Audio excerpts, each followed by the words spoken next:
नमस्कार दोस्तों, स्वागत है आपका अपना ही यूट्यूब चैनल टुडे एग्जाम पर। दोस्तों आज है आपका 5 जुलाई 2023 और आज आपका सीआरपीएफ का एग्ज़ाम था। फर्स्ट शिफ्ट की एग्ज़ाम समाप्त हो गई है। फर्स्ट शिफ्ट के एग्ज़ाम में जीके जीएस और हिंदी के सेक्शन से जो भी वर्ड पूछे गए सभी प्रश्नों को लेकर के आ गया हूँ। दोस्तों जैसा कि आप जानते हैं मैं आपको 100% ओरिजिनल प्रश्नों के साथ साथ इंपॉर्टेंट एक्स्ट्रा फैक्ट दूंगा जो आपके एग्जाम में हूबहू देखने को मिलेगी। दोस्तों मैं अगर यूं कहूं कि जो भी प्रश्न मुझे इस वीडियो के अंतर्गत प्राप्त हुए हैं सभी प्रश्नों का अगर 80% मैं आपको पढ़ाया हूं तो मैं कोई झूठ नहीं कहूंगा। अगर आपको विश्वास नहीं है तो पास्ट के कुछ वीडियो देख लीजिएगा और जो बच्चे ये देखेंगे अगर एग्जाम दिए होंगे और मुझसे पहले से जुड़े होंगे तो खुद ही कॉमेंट करेगा, तब देख लीजिएगा। चलिए शुरू करते हैं आज का ये वीडियो। पहला एक प्रश्न पूछा गया था कि जर्मनी में झंडा किसने फहराया था। बहुत ही ईजी लेवल आ रही है। तो भैया जर्मनी में झंडा 1907 में मैडम भिखाजी कामा ने फहराया था। वो भी कहाँ पे, स्टुगार्ट के अंदर। ठीक है, मैंने ये भी कहा था कि मैडम भिखाजी कामा को रुस्तम भिखाजी कामा, उस वीडियो में जो मैं बनाया हूँ वहाँ पे पुस्तम लिखा गया है। तो एक बच्चे ने कमेंट भी किया था कि दिस इज नॉट पुस्तम, दिस इज रुस्तम। हाँ भाई पता है लेकिन मिस हो गया था। रुस्तम भिखाजी कामा को भारतीय स्वतंत्रता आंदोलन की जननी कहा जाता है, तो ये बात भी ध्यान रखेंगे। 1913 में गदर पार्टी की स्थापना जो है लाला हरदयाल करते हैं सैन फ्रांसिस्को में, तो इसे भी ध्यान रखेंगे। 1905 में इंडिया हाउस की स्थापना जो है श्यामजी कृष्ण वर्मा के द्वारा लंदन के अंदर किया जाता है, तो ये बात भी आपको ध्यान रखना है। इसके अलावा अगला जो एक प्रश्न पूछा गया था कि महात्मा गांधी का दक्षिण अफ्रीका से लौटने के उपरांत भारत में प्रथम आंदोलन कौन सा था। देखिए मैं आपको गांधी इरा से दर्शन 2 मिनट में करवाता हूं और पहले भी करा चुका हूं। देखिए गांधी जी क्या होते हैं कि पढ़ लिख के पहले इंडिया आते हैं। ये नहीं कि 1893 में पहली बार वो जो है फॉरेन जाते हैं, ऐसा नहीं है। वो पहले भी गए थे लेकिन 1893 में है ना एक मुस्लिम व्यापारी की कुछ केस लंबित रहती है साउथ अफ्रीका के कोर्ट में, तो वहाँ अपनी तरफ से जो है वकालत लड़ने, क्योंकि बैरिस्टर थे गांधी जी, तो उनको ले गए दक्षिण अफ्रीका। तो गांधी जी दक्षिण अफ्रीका इसी सिलसिले में गए थे कि मैं काम खत्म करके आ जाऊंगा, लेकिन वहाँ पे कुछ ऐसे हादसा हो जाते हैं कि इनको राजनीति में आने के लिए जो है मजबूर किए और सक्रिय हो गए वो राजनीति में ही पूर्ण रूप से। ठीक है, उनके साथ एक ट्रेन वाली घटना हुआ जहाँ पे कालो घोड़े की मतलब काला घोड़े की भेद के चलते जो है उन्हें उतार दिया था बीच में ही, है ना। तो गांधी जी वहाँ पे रह के भी काफी सारे आंदोलन में भाग लिए। वहाँ पे एक संस्था का भी स्थापना किए थे, नटाल भारतीय कांग्रेस। ठीक है, तो ये बात भी ध्यान रखेंगे। फिर गांधी जी क्या होते हैं कि गांधी जी जो है आपका इंडिया आ जाता है कब, 1915 में। आपसे एक क्वेश्चन यहाँ बना था कि भाई जब गांधी जी इंडिया आए थे तो उस समय उसके उम्र कितने थे, तो लगभग 46 वर्ष थे। ठीक है, और गांधी जी जो जब इंडिया आए थे तो वो जो सब शुभ दिन थे वो आपका 9 जनवरी था, है ना। इसीलिए हम अब 9 जनवरी को भारतीय प्रवासी दिवस के रूप में मनाते हैं, तो ये यहीं से निकला है। अब ऐसा नहीं कि 1915 ही से मना रहे हैं, ये बाद में स्टार्ट हुआ है, बहुत नजदीक स्टार्ट हुआ है ना। इसके अलावा महात्मा गांधी के प्रमुख आंदोलन जो भारत में आए तो सबसे पहले इन्होंने चंपारण सत्याग्रह किए 1917 में। चंपारण कहाँ है, तो बिहार में है। ठीक है, ये क्यों हुआ था, तो नील की खेती से संबंधित तिनकठिया पद्धति के विरोध में हुआ था। ये तिनकठिया पद्धति क्या था, तो 1/3 भूमि पे अंग्रेजों के हिसाब से नील की खेती करना अनिवार्य होता था। इसी घटना से निजात पाने के लिए वहां का एक साहसिक किसान जिसका नाम राजकुमार शुक्ल था, गांधी जी को आमंत्रित करते हैं बिहार आने के लिए, और गांधी जी बिहार आते हैं और इस जो तिनकठिया पद्धति था इनसे निजात दिलाते हैं। यही था आपका चंपारण सत्याग्रह। फिर होता है आपका असहयोग आंदोलन। इसमें क्या होती है, 1920 ईस्वी में स्टार्ट होती है। इसमें अंग्रेजों के द्वारा किया गया वायदा से मुकरने के लिए असहयोग आंदोलन, कि भाई असहयोग मतलब क्या होता है, नो सपोर्ट, है ना, कोई सपोर्ट नहीं करेगा, है ना। तो इसके 1920 में चलाए गए थे। इस आंदोलन में जो है सभी ने भाग लिया था, हिंदू मुस्लिम जो भी हमारे इंडिया में रहते हैं, मिली जुली समाज में रहते हैं हम, तो सभी ने भाग लिया था। ठीक है,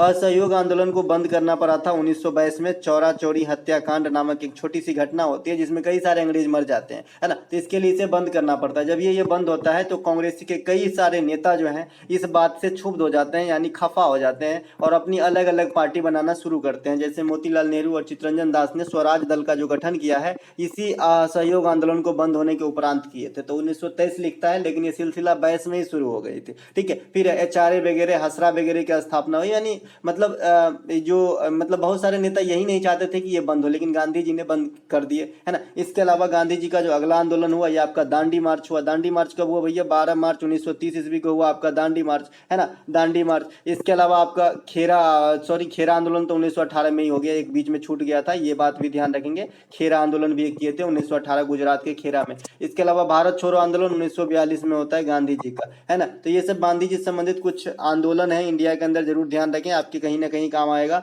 महात्मा गांधी साहब के द्वारा बहुत सारे पुस्तक भी लिखे गए हैं, जैसे आपका माई एक्सपेरिमेंट विथ ट्रूथ, ये उनके आत्मकथा थे। हरिजन, यंग इंडिया, इंडियन ओपिनियन, ये सभी के सभी पुस्तक जो है गांधी जी के साथ जुड़े हुए हैं। इसके अलावा महात्मा गांधी के दिन में 2 अक्टूबर 2014 को राष्ट्रीय स्वच्छता मिशन की शुरुआत की गई है ना, जो अभी तक चल रही है, ये केंद्र सरकार की योजना है। इसके अलावा 2 अक्टूबर को अहिंसा दिवस के रूप में मनाते हैं, है ना, और 30 जनवरी को शहीद दिवस के रूप में मनाते हैं, जिस दिन गांधी जी का जो है हत्या हुआ था और शहीद हुए थे। इसके अलावा अगला प्रश्न हमारा, फरवरी 2022 में बेंगलुरु में लगाया गया सुपर कंप्यूटर का नाम क्या है? भाई आपको मैंने पहले ही बता रखा है, 4 जगह का ध्यान रखना है, IIT रुड़की, कामरूप और आपका जो है गुवाहाटी और बेंगलुरु। यहाँ जो सुपर कंप्यूटर लगाए जा रहे हैं इनको जरूर ध्यान रखना है। सबसे पहले सुपर कंप्यूटर के बारे में थोड़ी सी जानकारी ले लेते हैं। भैया कंप्यूटर के पिता तो चार्ल्स बेबेज है, सभी जानते हैं, लेकिन सुपर कंप्यूटर के पिता कौन है? तो आप कहेंगे सैमुअल क्रे है। कौन है? सैमुअल क्रे है, सुपर कंप्यूटर के पिता है। ठीक है, इंडिया में सुपर कंप्यूटर के पिता किसे कहा जाता है? तो ये बताएंगे आप, विजय भटकर को कहा जाता है। इनको बड़े ही मोटे रकम में ऑफर किए थे विदेशी में, है ना, लेकिन इन्होंने जो है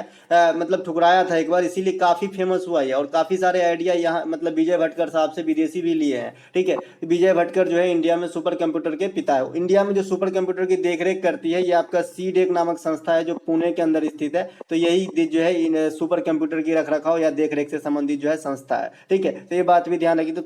ये तो था आपका सुपर कंप्यूटर। सुपर कंप्यूटर क्या होता है? तो भाई हजारों कंप्यूटर, इससे भी ज्यादा, जो एक ही कंप्यूटर के अंदर क्षमता, उससे सुपर कंप्यूटर कहते हैं। अब सुपर कंप्यूटर कोई छोटी सी कंप्यूटर नहीं होती जैसे अपने टेबल पे पड़ा है, ऐसा नहीं होता है। सुपर कंप्यूटर का आप इमेज देख लीजिएगा, है ना। इसके अलावा जो आपका बेंगलुरु में लगाया गया ना, ये आपका परम प्रवेग नाम दिया गया है इनका, परम प्रवेगा, है ना। इसके अलावा क्योंकि आप जानते हैं कि इंडिया का प्रथम सुपर कंप्यूटर सीरीज जो था परम था, और परम 8000 प्रथम सुपर कंप्यूटर बन के आया था, है ना। तो इन्हीं के नाम पे जो है, बस इनके आगे का जो है टाइटल थोड़ा चेंज करते जा रहे हैं। सुपर कंप्यूटर का नाम इंडिया में जो है जर परम ही रखा गया है ना। तो यहाँ पे परम प्रवेग जो है आपका बेंगलुरु में लगाया गया है। IIT गुवाहाटी में लगाया गया सुपर कंप्यूटर को परम कामरूप कहा जाता है। तो इसे याद रखने की तो जरूरत ही नहीं है, क्योंकि आप जानते हैं गुवाहाटी जो है असम में है, और असम को प्राचीन काल में कामरूप भी कहा जाता था। तो ये बात भी ध्यान रखेंगे, है ना। IIT गांधीनगर में लगाया गया सुपर कंप्यूटर का नाम परम अनंत है, अनंत, है ना, परम अनंत है। तो भाई इसे कैसे याद रखेंगे? आपको जो है अंबानी फैमिली में शायद कोई अनंत अंबानी भी है। ठीक है, तो भाई गुजरात में सभी बिजनेसमैन लोग रहते हैं, काफी अमीर लोग रहते हैं, तो अनंत अंबानी जो है, अनंत परम अनंत गुजरात के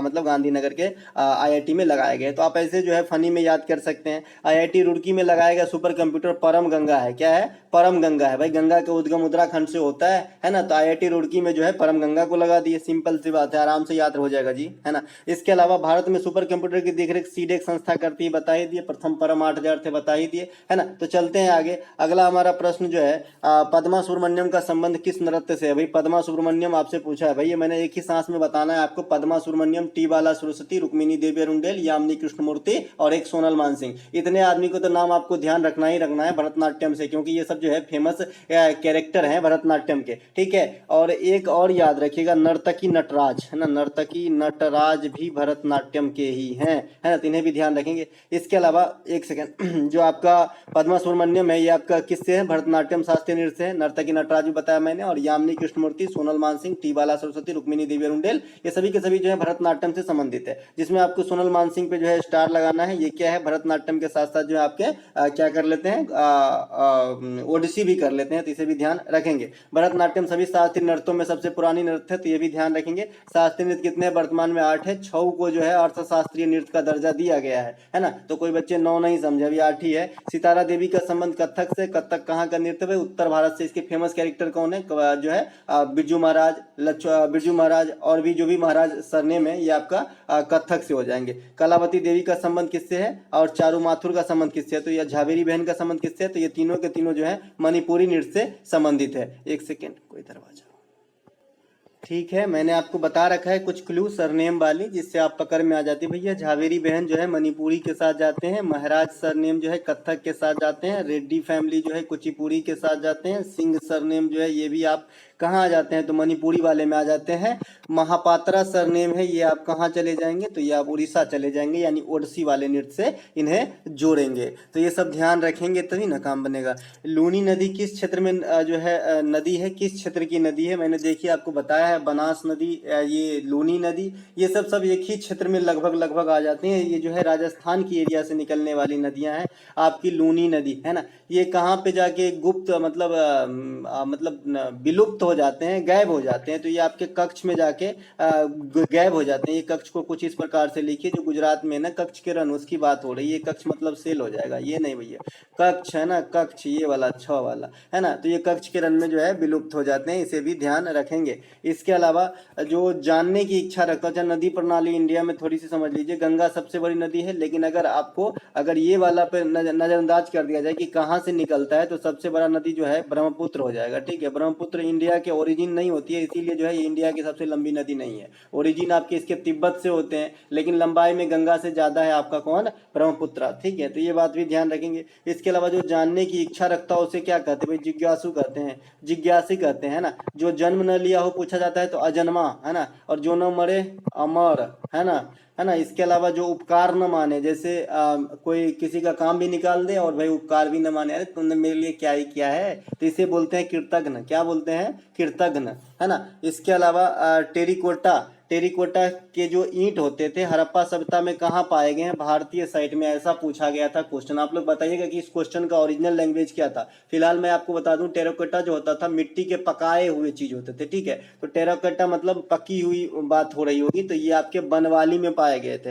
हड़प्पा सभ्यता की सबसे बड़ी भारतीय स्थल जो है ये आपका राखीगढ़ी है, जो कहाँ पे भाई, तो ये आपका कहाँ पे है, हरियाणा के अंदर स्थित है। ठीक है, हड़प्पा सभ्यता की ओवरऑल सबसे बड़ी स्थल कौन सी है, तो ये मोहनजोदारो है, जो कहाँ में है, पाकिस्तान में है। ठीक है, हड़प्पा सभ्यता का पतन नगर यानी जो आपका बंदरगाह हुआ करता था, जो आपका पोर्ट था, ये लोथल में था, सुरकोतदा में था। तो लोथल इंडियन हिस्से में है वर्तमान में, सुरकोतदा जो है पाकिस्तानी हिस्से में है। ठीक है, लोथल जो है ये आपके गुजरात में है, भोगवा नदी के किनारे। ठीक है, अगर अभी क्वेश्चन पूछा गया था सीएचएसएल में कि भाई लोथल जो है ये किस नदी के सहायक नदी के किनारे स्थित है, तो साबरमती आंसर था, क्योंकि भोगवा अपने आप में साबरमती की सहायक नदी है। ठीक है, हड़प्पा सभ्यता का नगर पतन नगर, हड़प्पा जो है रावी नदी के किनारे है, मोहनजोदारो जो है सिंधु नदी के किनारे है, लोथल जो है भोगवा नदी के किनारे है। और एक साइट और भी आपसे काफी बार पूछी गई है इंडिया के अंदर, कालीबंगू। तो कालीबंगा जो है ये आपका घग्गर नदी के किनारे। देखिए घाघरा और घग्गर अलग अलग नदी है भाई, है ना। इसके अलावा रूमटेक मठ, ये भी बता रखे हैं हमने। रूमटेक मठ कहाँ है भैया, रूमटेक मठ जो है ये आपके लद्दाख में स्थित है। ठीक है,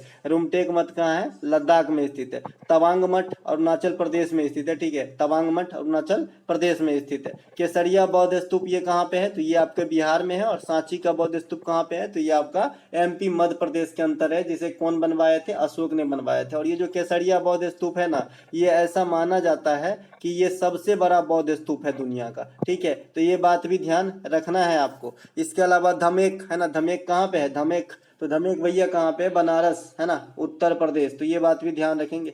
इसके अलावा मैडम ब्लास्की किससे जुड़े हुए थे, मैं सबकी बताया हूँ भाई कि मैडम ब्लास्की जो है ये आपका थियोसोफिकल सोसाइटी से जुड़ी हुई थी, लेकिन ये विदेश में। ठीक है, अगर इंडिया में थियोसोफिकल सोसाइटी से जुड़ी हुई कौन मानी जाती है, तो एनी बेसेंट मानी जाती है ना। तो इसे भी ध्यान जरूर रखेंगे भैया, है ना। तो मैडम ब्लास्की क्या हो जाएगा, थियोसोफिकल सोसाइटी। आपके सामने ये चार्ट दिख रहा होगा, है ना। ये सब के बारे में मैं पहले भी बताया हूँ और पीडीएफ में कहीं ना कहीं आप इसे पढ़े भी होंगे, है ना। तो ब्रह्म समाज, राजा राम मोहन राय, यंग बंगाल आंदोलन, हेनरी बिबियन डिराजियो, प्रार्थना समाज, रामकृष्ण आंदोलन, ये भी बताए हैं, विवेकानंद साहब, सत्यशोधक, यहाँ पे आंदोलन काट के एक्चुअली रामकृष्ण मिशन होना चाहिए, सत्यशोधक समाज, है ना, फूले साहब, ज्योतिबा फूले, अलीगढ़ आंदोलन, सर सैयद अहमद खान साहब, देव समाज, है ना, देव समाज, और एक होता है वेद समाज। तो देव समाज जो है अग्निहोत्री साहब है, शिव नारायण अग्निहोत्री, और वेद समाज जो है श्रीधरालू नायडू। तो दोनों अलग अलग ध्यान रखेंगे, देव और वेद सुनने में जैसे एक ही जैसे लग जाता है।